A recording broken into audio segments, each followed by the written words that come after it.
بسم اللہ الرحمن الرحیم۔ السلام علیکم دوستو۔ حضرت عیسیٰ علیہ السلام کا ایک گاؤں پر گزر ہوا۔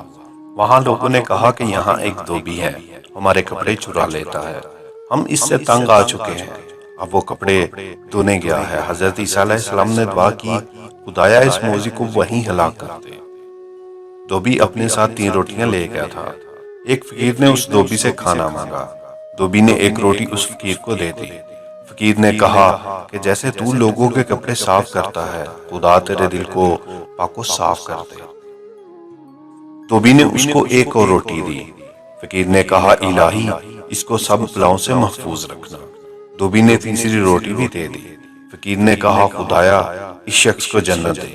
شام کو وہ دھوبی معمول کے مطابق اپنے گھر آیا۔ لوگوں نے حضرت عیسیٰ علیہ السلام سے کہا حضرت آپ عیسیٰ علیہ السلام نے دعا فرمائی تھی لیکن وہ بندہ سلامت واپس آ گیا ہے۔ حضرت عیسیٰ علیہ السلام اس دھوبی کے پاس تشریف لے گئے اور پوچھا اے عزیز تو نے آج کون سا نیک عمل کیا، بیان کر۔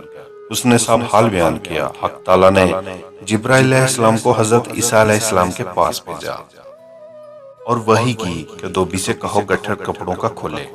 جب گٹھر کھولا تو اس میں سے ایک سانپ نکلا جس کے منہ پر مہر لگی ہے۔ آپ عیسیٰ علیہ السلام نے کہا اے سانپ تجھ کو خدا تعالیٰ نے اس شخص کو ہلاک کرنے کو بھیجا تھا، تو نے اسے ہلاک کیوں نہ کیا؟ سانپ نے عرض کیا اے خدا کے نبی میں نے چاہا کہ اس کو کاٹوں مگر 3 روٹیاں جو اس نے راہ خدا میں دی تھیں ان کی وجہ سے فرشتے نے میرا منہ ان سے بند کر کے مہر کر دی۔ آپ عیسیٰ علیہ السلام نے فرمایا خدا کے بندے خدا نے تیرے سب گناہ بخش دیے اور آئندہ ہر قسم کے گناہ سے بچ، اور اس صدقہ اخراج کی برکت سے رب تعالیٰ نے تیری حفاظت فرمائی۔ حدیث شریف میں ہے کہ صدقہ پشیدہ دینا خدا تعالیٰ کے غصے کو ٹھنڈا کرتا ہے اور ظاہر میں بھی دنیا مخصوص سے رضا لاحی ہو دوزخ کی آگ کے لیے ڈال ہے۔